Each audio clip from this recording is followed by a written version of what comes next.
Okay, I don't know. All right, let's go. So how is everyone? Woo! Yes. Hey, Woo! Jackie. All right, awesome. So today we're going to talk about maintaining kind of a more positive attitude in a shifting market. So we've discussed in the past, a lot of us are new to real estate and a lot of us have never experienced a shift like this, going from just barely keeping your head above water to, oh my goodness, now what do I do? So we're going to talk about mindset and attitude a little bit today. So here we go. Let me share with you this. Hold on, I got to get rid of some little guys here. And chime in. I'm going to have you guys move so that I can see the screen. But if you guys have anything that you want to share, any points that you want to make, but unmute yourself and just jump on in. So we're going to talk about how mindset matters. First, we're going to go here. This video, I love this video from Tom. I don't know how many of you guys actually look at like Motivation Monday and the things that he sends out every Monday. So there's a lot of really good nuggets in here. How do you create a great attitude? This one I love because he created this like in the fall of 2019 and then put it out again in April of 2020. And we all know like that time frame. So, but it applies today just as well. So we're going to watch this real quick. Like, how do you generate that?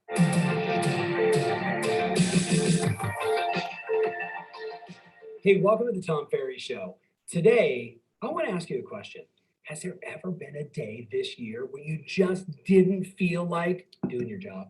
You didn't feel like making phone calls? You didn't feel like following through? You just felt like hiding from the world? Well, my mentors and I would say that meant that your view of the world was quite possibly pretty negative. Some people would call that your attitude. You know, when I was a kid, I was sent to a seminar. I don't know if anybody's ever sent you to a seminar before. I think it was like, hey kid, you need to go to the seminar. And at that event, I saw Brian Tracy and a guy named Zig Ziglar. And I remember being 19 years old and watching these two unbelievable gentlemen, great presenters. But when you're 19 and a year before you had a mohawk and you were kicked out of a bunch of high schools, I wasn't exactly looking for inspiration. Matter of fact, it seemed like everywhere I looked, I saw more negative stuff. And of course, we all know what happens when you do that. But sitting in the front row watching these events, Brian Tracy very mechanically telling me the psychology of selling, and I thought that was kind of interesting. And then Zig Ziglar gets up and he does this beautiful speech. You know, you've got to have goals for yourself. Y'all need to check up from the neck up. And I remember thinking to myself, this is a bunch of garbage. Now, I was 19. I'm just being straight with you. Like, I wasn't into motivation. I wasn't into positivity.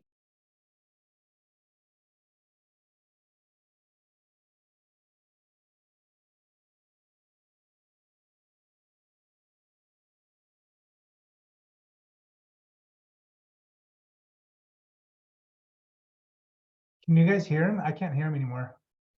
No. I don't Yeah, know it's what going in and out. Oh, it's going, really? It's like perfect on my end. Is everybody else having an issue too? I didn't hear anything. It just stopped. It wasn't even in and out. Yeah, Yeah, mine just stopped as well. same.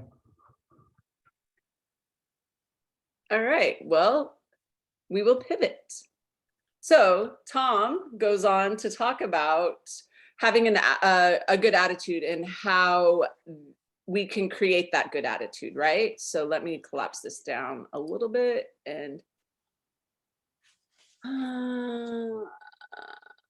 let's go to the things. So some things that he talks about is, let me go to my notes on it. That we need to have positive talk for ourselves.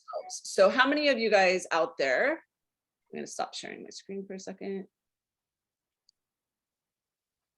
How many of you guys out there do daily affirmations? Sometimes. A few people. How many of you guys pump yourself up before a showing or a listing? Okay, McGinnis, I better see a hand because I know you listen to some good songs before you're going there. So you're doing something that's making you, you're putting you in the right headspace to do things, right? So we are our own worst critics. Would you guys agree? like, I can't do this. I don't think I'm going to be able to do this. So-and-so does it so much better. Why can't I be like them? Right? So we need to have more positive talk in our lives. We need to be nicer to ourselves and recognize the things that we are doing that are good, and putting ourselves in that positive mindset moving forward. And it doesn't have to be just for a listing. It can be for anything. Like right now, oh my gosh, look at my hair. Why am I on here? What is going on? Like, oh, you should have like straightened your hair this morning. Those are all negative things. Until I pointed that out, probably 95% of you guys didn't even recognize that my hair is a hot mess, right? So these are things that we're doing to ourselves, and we do them. If we're doing them enough, we're going to start believing them, whether they're positive or they're negative. So we Right. should do them positive. Nazar.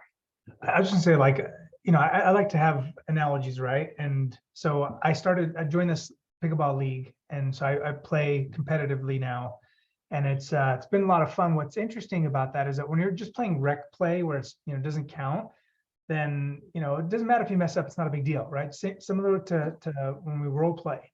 When we're actually out on the court playing a game where there's money involved, like you need to step up, right? Like, because if you don't step up and you don't, like if you don't care and therefore are vigilant on making sure that you're playing good, then you're gonna lose.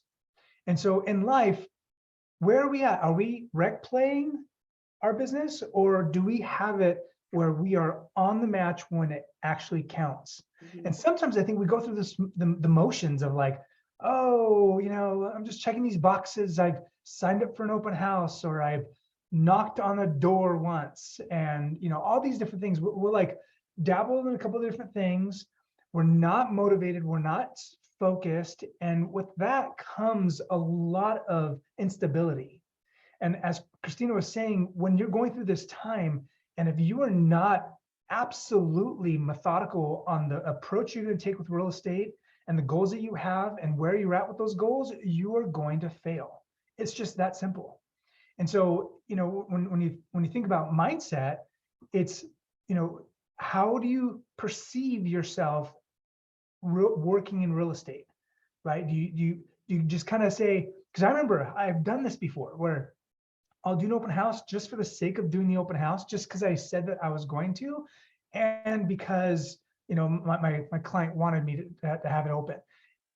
But guess what happened in those open houses? They sucked, right?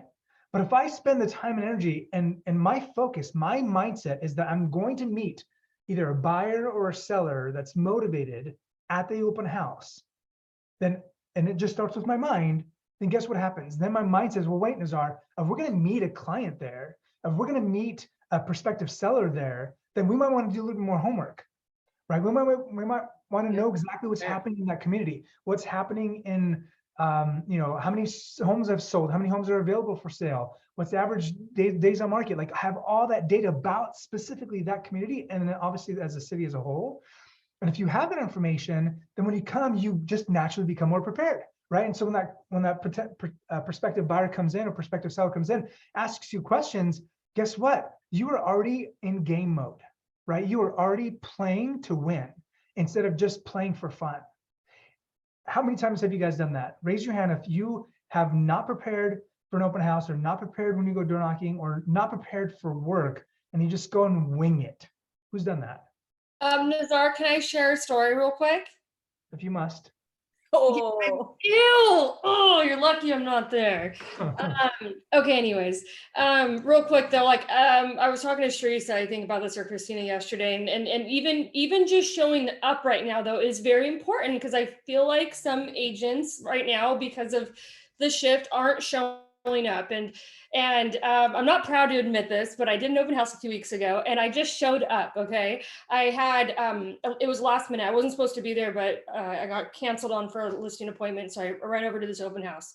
I'm just sitting there, whatever, doing my thing. Somebody comes in, and I'm talking to them just very naturally. Whatever, they leave. They text me back and they said, "Hey, Tessa, we have tried to work with so many real estate agents, but they all come off very, like sleazy and this, but we love that you didn't actually try to solicit us. So we want to work with you." And guess what, honey? Got them into escrow yesterday. So I'm not like proud of it because I know that I didn't really try. I didn't show up that day like trying. But I think even just showing up for us, because I know a lot of us right now feel like we don't really want to do open houses and we're like, the market's like, So but Tessa, yeah. don't count yourself short just yet, because think about it. Luck is opportunity meets preparation. And so you have prepared. This isn't your first rodeo. And so Yeah. there's some level of like, you can relax because you've got that muscle memory to be able to do the play or play the game. And that's where like scripting and knowing those things come in. Like she's not going to do like an open house script word for word because she's already prepared for that. Yep. And it just kicks in.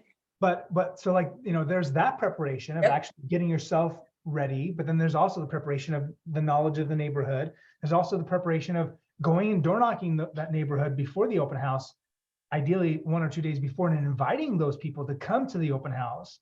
Like all those small little things Build up. seem tedious, but together create opportunity, right? Yeah. And so I love that. Congratulations on that sale. Well, that rolls into like the next part of Tom's thing, and it was asking yourself the right questions. Like, am I doing the right things? What am I grateful for? What have I been doing right? Am I showing up? But being real with yourself and asking yourself those questions every day, and that's going to adjust your attitude. I ran into Target this morning to get a drink, and as I was walking to the checkout counter, there was a lady in there and she was singing to herself and humming. And I just looked over and I smiled at her and she's like, oh, that was out loud. I was like, yeah, it was great. And she said, I'm just so happy. And I'm like, well, that's awesome. And she's like, it's the weather. I love this weather. And I just thought, oh man, like, how would it be? Like her attitude changed my attitude immediately. I was like, dang, you know what? I really do like this weather. It's great that it's not 115 this week, but doing those small things, asking yourself those questions, what do I have to be grateful for? And once you ask yourself, you're going to have a list of things to be grateful for, but you're also going to ask yourself, ooh, I'm going through like Tessa, I don't want to go to this open house, but why am I going to this open house? What am I going to do at this open house? I'm going to show up because I told my client I would. I'm going to go there to help serve my community, help the buyers know more about this community that I'm the queen of. All of those things, asking yourself those right questions, it's going to change your attitude. Awesome. And then the last thing is taking responsibility. If you don't do it, no one else is going to do it for you. We can provide you with all the information that you need, but if you're not going to act on it or do the things you're supposed to do, it's not going to change. Having the right body language, showing up, being confident, all of those things are things that you have to take responsibility for. Those aren't things that Nazar can do for you, right? So following through with your training, your scripting, bettering yourself every day and being nice to yourself. That's the biggest thing right now, I think, is just having that positive outlook on yourself instead of tearing yourself down every day. Thoughts on that? Let's jump a little bit more into kind of like the bolts, if you will, of this. Again, things are still okay, right? Things are still moving along. People are still buying property. Everyone is freaking out about the rate, the Fed, raising the rates again on Monday, and how that's going to impact, everything in our industry. And so there's a lot of uncertainty in the air, right? There's a lot of fear that's in the air. And guess what happens when people are uncertain and are fearful? What do? You get crazy. Yeah, They kind of pull back. They're like, that's right. They do not take action. And they get crazy too. And they might get crazy, but they don't take action. They don't set up appointments to see homes. They don't make offers. They don't carry through with their close, even if they are like if they open escrow on something that they really like, but they get cold feet. So there's a lot more fallout that happens during this time period. And so it is our responsibility as the realtor agent to be able to be in a place where, first of all, our mindset is powerful and strong. And then we can be that rock for our clients, right? We can be that rock for them so that they can lean on us and depend on us that, hey, everything's going to be okay, right? This is long-term play. Um, another way in which I believe that you guys, or we could all have a better experience and have a better mindset throughout this process is making sure that you have your schedule packed. Like if I asked you guys to take a screenshot of your calendar on your phone, what would I see on there? And do you know how to get to it? That's the main thing. Well, I loved, and I wanted to touch on this, and I know that Tessa coaches with her, but at Summit, Janet Miller did that whole thing. Is it Miller or Mills, Tessa?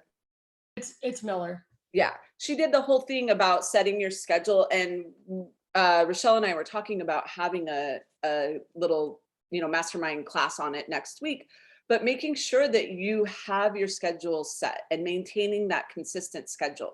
If you know I have meetings these days, I'm going to put those in there and I'm going to stick to them, because if I'm always like, oh, you know what, I'm going to miss this or I'm going to miss that, and I'm going to bend my schedule on those important things, that's when you get hectic, and that's when you start to get run down because somebody else is running your schedule for you. A good one that we had from a former coach was making sure every Sunday night you're creating that schedule. And the very first thing, what is the very first thing you put into your schedule? Okay, so I'd like to ask a question. Sure. Who sucks at that? And what is your limiting belief around that? Around what? Setting a schedule or putting Setting things in? a schedule and following it.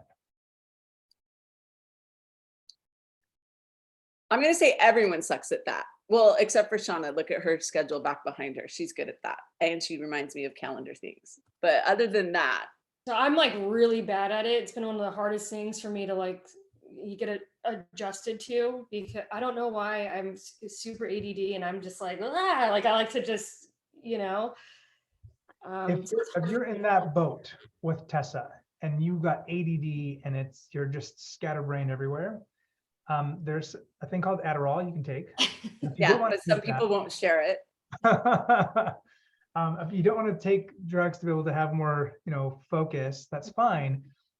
Then you got to do time blocks and give yourself other time blocks to just do whatever the heck you want. Does that make sense? Like if you can get like a good 4 hours of work in the day, then even if the rest of your day is garbage, you still can feel productive.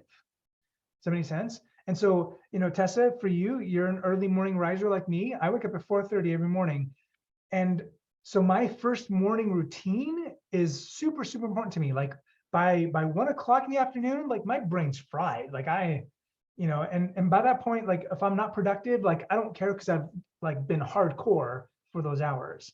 And so, so that's that aspect of it. But then you've got the aspect of actually doing what's on your calendar. Right? Who's ever done that before, where you put something on your calendar, you got to do something, send an email to somebody, send a letter to somebody, do whatever, and then it comes on your calendar, you get that notification, and you don't do it. Yeah. Right? You don't do it. I'll be honest, I do that quite often. I'm like, oh, I can do that later. One thing with that, Nizar, going back to what you're saying, your morning routine, and Tessa being like, oh, I have a schedule, but I don't stick to it. But being consistent and doing that becomes a habit. And it makes it so you're not as frantic. The other thing, Nizar gave me this advice years and years and years ago, is he told me, don't work on Sunday. I don't work on Sunday. I don't do open houses on Sunday. I don't show homes to clients on Sunday. I've never not had somebody say, I can't work with you then because you don't work on Sunday. So we hear the excuse time and time again that people can't attend trainings or attend meetings because they have to show a client a house right then and there. The amount of times that you actually have to do it are very, very small. You're allowing them to control your schedule, right? So Ryan and I just dealt with a guy that was his whole thing, is that he wanted to be in control and he wanted to control the schedule. It didn't matter if it were, he's like, I can't do it at 5 o'clock. I can do it at 6 o'clock. No, we have it set that we're doing at 5 o'clock, and I wouldn't bend, right, Ryan? I was like, nope, 5 o'clock. Guess what? Guess who was able to do it at 5 o'clock? A lot of times people are just testing you to see how far they can get with you. So by you saying, oh yeah, I have this, but let me do this. And again, there are truly times that you do have to be willing to bend. But as a rule, you guys are making it the rule, not the exception. And it should be vice versa. You have those things in there. And I don't care if it's every Tuesday night, you know, Shauna and Zoe, that's when they're going to Taco Tuesday, and it's from 6 to 7 o'clock, and it's every Tuesday night, and they're scheduling it in there that that's the time. So you have to take those times for yourself and be consistent. Creating a sleep schedule, you know, I know Nazar and Tessa and me, we're all early risers, like go to bed at this time, get up at this time. And if you guys have been around Nazar, you can see he fades about 8:30, 9 o'clock, and it's like, okay, we're gone. Nazar can't hang past that, but that's okay. He also gets up super early to do it. Putting things in your schedule that are going to make life easier for you, you know, meal prepping, using Instacart, other things like that are Tuesday morning, I'm ordering groceries and they're going to be delivered at this time. So finding out those things that are going to make your life easier, but being consistent with them. The next thing, use a timer to break up things. How many of you guys hate to do certain things and you're just dreading it, absolutely dreading doing it? Right? Like I don't want to make those phone calls, but if I use a timer and I break it up, so I'm going to sit down and I'm going to call for 30 minutes and I'm going to set how many people can I contact in those 30 minutes? And when that 30 minutes is done, I'm going to take a break. I'm going to reward myself and I'm going to move on to something else, but then I'm going to come back and finish it. If it's, you know, if I've scheduled an hour of phone calls a day, break it up, set a timer so that you're not stuck in that. Let's like think back. It could be sports, it could be business people, whatever it is. Someone that is successful in what they do, that excels at what they do. Like if you look at them and what they have to do or what they do, it'll blow your mind, right? Like Zoe, you know, you like shook your head when I told you I wake up at 4:30. Like, you know, you might be like, oh my gosh, there's no way in hell, right? But like, it's your decision. You are in control of your life. You are in control of your schedule. You get to decide on what you're going to do, when you're going to do it, how you're going to have people treat you, how are you going to treat other people. We are in control. And living a life organized and planned is so much better than just the chaos and the anxiety and everything else that ensues on top of that, right? Like, be bold in taking action. Do not be afraid. Don't treat your business like, hey, if it works, it works. You know, if I sell a house, I sell a house. Like, don't do that. Just say, I am committed. I am amazing. I am training myself and practicing and role playing and doing all the things I need to do so I can be the very best agent for my clients. And then I'm an amazing prospector for business, right? Like, which one, who in this room listened to Doug several weeks back when he said, hey, you know, call expireds, or not expireds, but open houses, and or just circle prospecting and ask for one-party showings? Who's done that? Yeah, that's what I thought. So you've heard the saying, do the things that others won't so that you'll have things that they will never have. If you're not willing to do the things that are hard, then your bank account is going to have a direct reflection on that. And so it's up to you. It's up to only you, right? You can't blame anybody else. You can't blame the government. You can't blame, you know, real estate or the market or the rates. Like, none of that is relevant. What's relevant is what's in here and what do you do? What are the actions you take? What are the things you say? And when those things are lined up and are intentional, that's when magic happens. That's when you see people like, oh, Tessa's so lucky. Like, you know, things just fall in her lap. That's bullshit. Things don't just fall in her lap. She works her tail off to make sure that she puts herself in a position where she has those opportunities. Does that make sense? Okay, sorry, I didn't mean to take over. You're muted. We can't hear you. You're muted.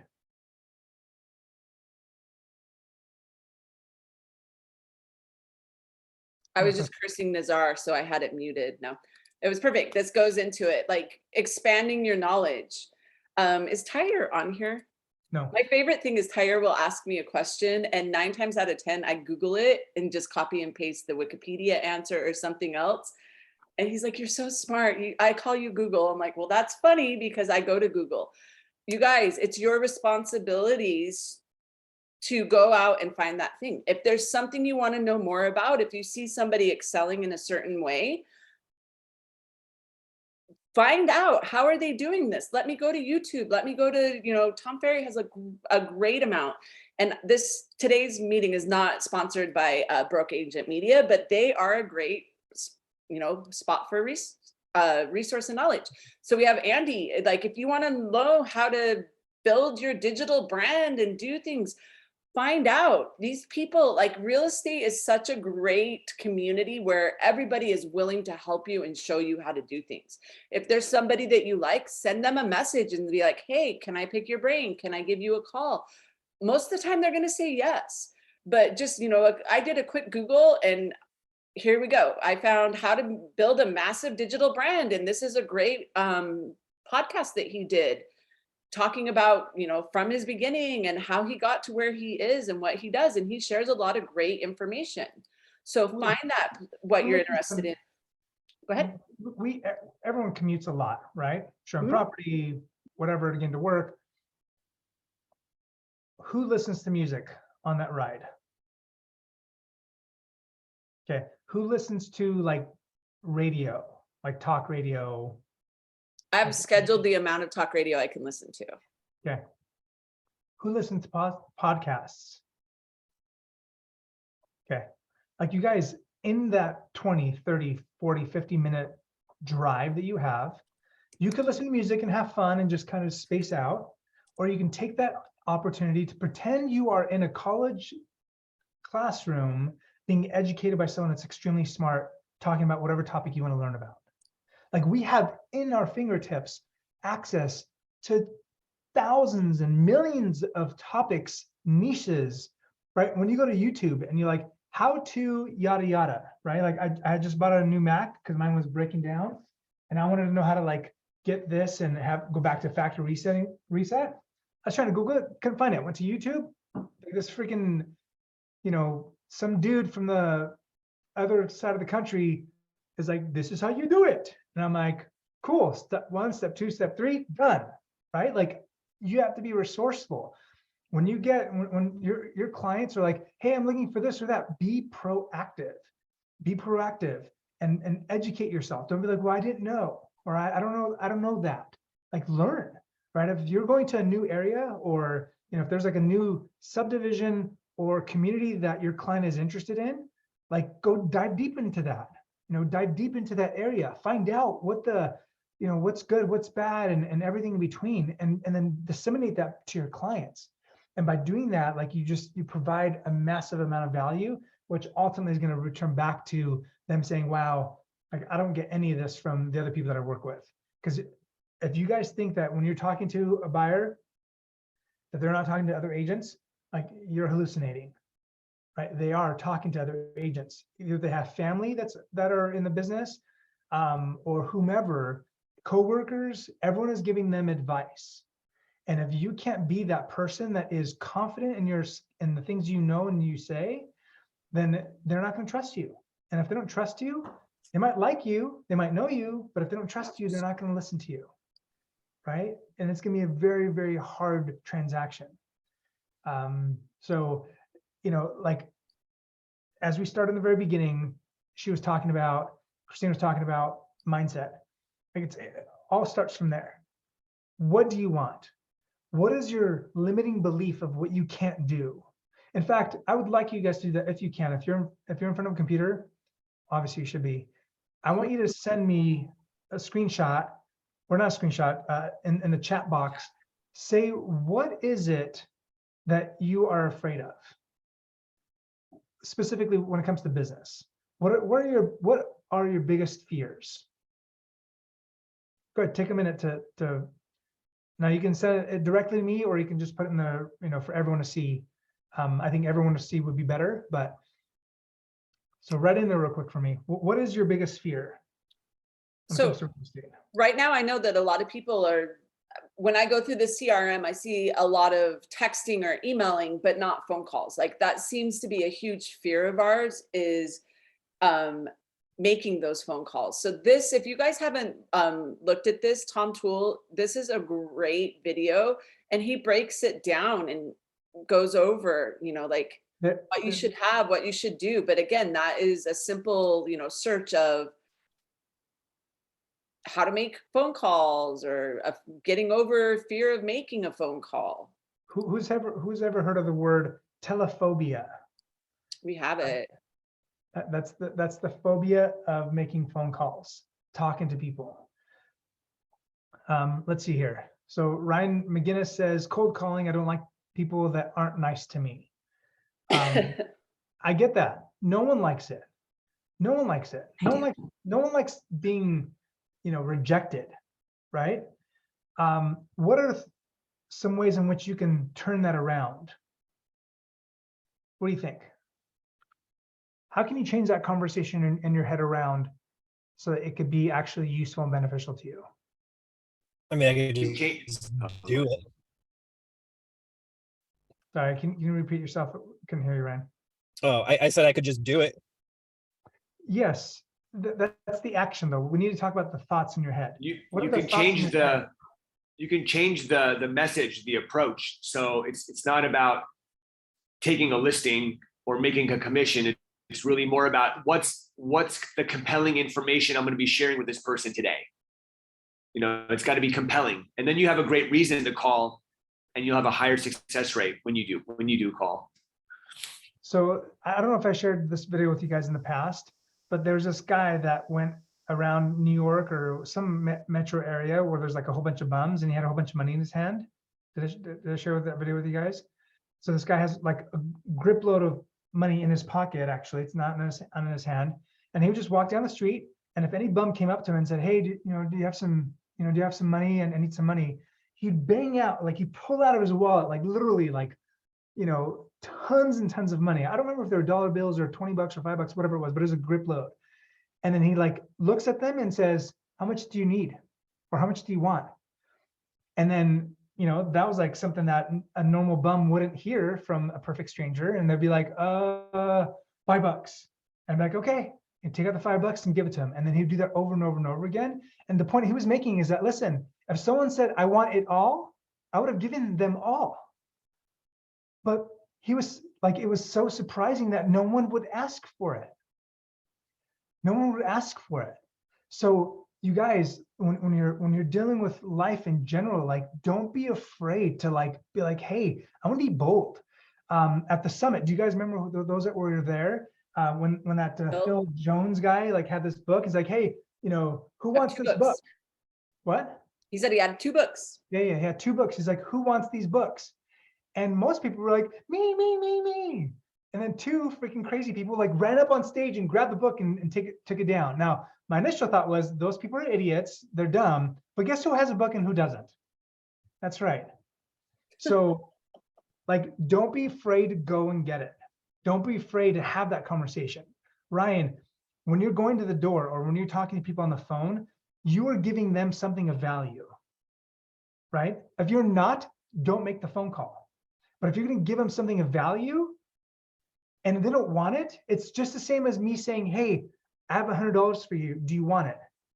I can't get offended if they say, "No, I don't want that money," because I don't know why they don't want it, and that's fine with me. All I'm doing is extending that invitation to them. Does that make sense? Same thing, like a lot of you guys are saying, like door knocking, and really, really annoyed that only 3 of you, no, let's see, 4 people responded. Like, come on. Let's see here. So Sarah says, not being successful, the fear of that. Sarah, if I were to walk you through this, when you have that fear that you're not going to be successful or that you're not going to be good enough, then how do you show up?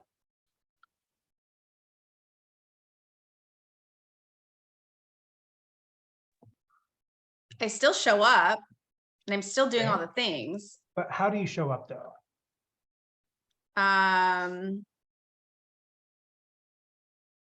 Probably, I mean, if I have that in my head at the moment, probably a little more timid. That's right.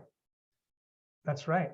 imagine if you were to shift that thought in your head, because it's not a fact, right? It's just a Right. thought in your head.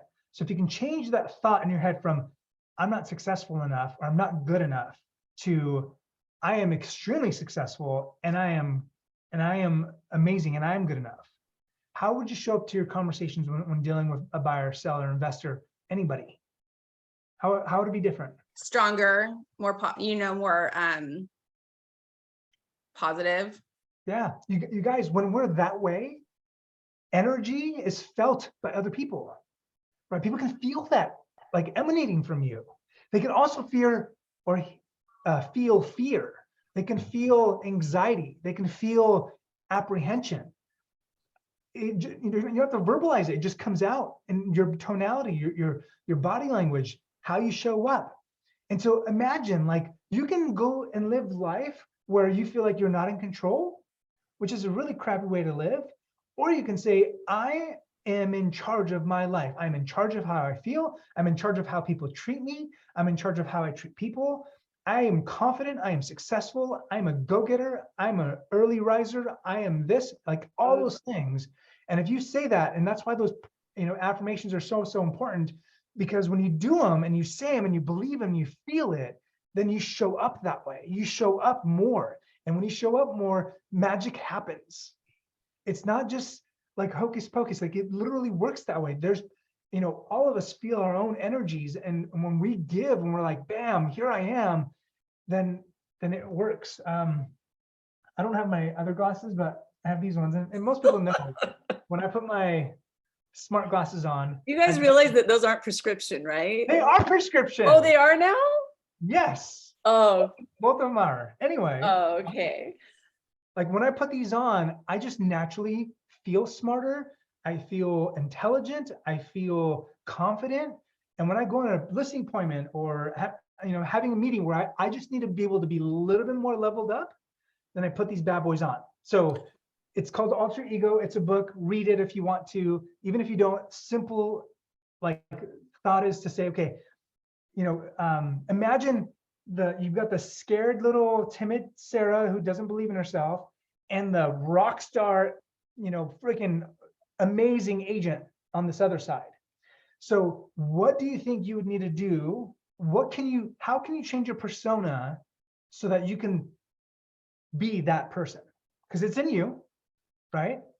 How do you push aside the scared little girl and be like, this is a powerhouse right here, right? You guys may or may not like Michelle Obama, but she was like she was solid, right? She was confident. And so how do you show up that way? What can you do? Are they a pair of glasses? Is it your favorite blouse? Is it a necklace that you wear that makes you feel pretty and powerful and strong? Whatever that is, it could be a ring, it could be a pen that you have, it could be a hat.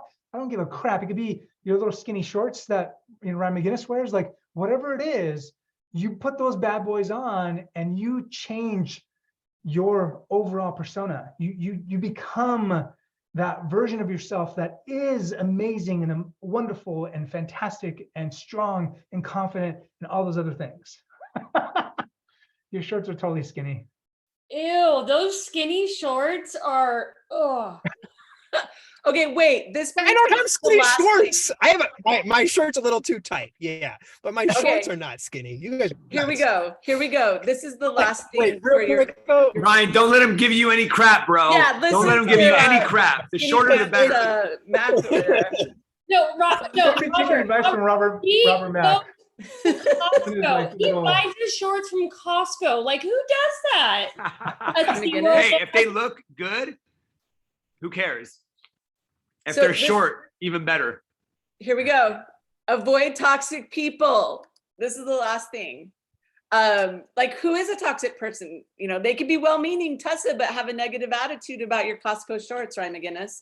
Fellow agents that complain about everything. The market's horrible. The leads are bad. Open houses suck. That's all stuff that brings you down. Family members or friends that are trying to protect you. Like, oh, you know what? Maybe this isn't for you. Maybe you should do this. Maybe you should do that. The media, I'm clicking on this because I created a link. So anything you click on in the media, they're there to sell news, right? The worse the news, the better their ratings and their Subscriptions are. So there's a saying, if it bleeds, it reads. So they're always going to have negative stuff. The market's going to be chilling in fall. What happens every fall? Do we have a big crazy market in the fall? No, it slows down in the fall. People are in school, there's holidays, everything like that. So you need to be the person that is controlling the narrative on that. You may have clients that are negative and toxic. Avoid the media, change the subject and walk away when you're with people that are, you're never going to convince them if they think they're right. Just change the subject or walk away. And then the last thing is setting boundaries with those people. If there's somebody that is always negative, oh, well, that's not the way that it is for me, or I see the open houses are like this. Set those boundaries, walk away, and don't deal with the toxic, negative people in your lives. So that was the end. Did Nazar jump off? Oh, You did. oh, yep, he's gone. So my main takeaway is for you guys is be nice to yourselves. It is tough out there, but have a positive outlook on it. Create those schedules, create those things that you're doing every day. And if there's something that scares you, face it head on, and always know that there's gonna be somebody that has already dealt with that. And I know somebody put, I think it was Jamie put on there that they're new and they're afraid of doing something wrong or not knowing what to do because of the situation. Ask somebody, like, hey, what happens in this situation, or hypotheticals, all sorts of things like that. And then use your resources, you guys. Find that knowledge wherever it may be. There's so many great things out there. Talk to your colleagues. What podcasts are you listening to? What books are you reading? Every day do something to better yourself. And you'll start to see that turnaround in your mindset. Again, we can't do it for you. Your husband, wife, kids, whatever, they can't do it for you. You guys are the ones that are going to have to do it for yourselves, but we're here to help you and support you. So have a great rest of your week and day. Next week, those of you that want, and St. George, we can include you in on this too. We will be doing a calendar, setting that time block, setting your schedule, helping you out with that. I'll let you know on Slack, or I'll send an email out and you guys can join in on that. So if you guys need anything, reach out. We're here for you, and we'll see y'all later.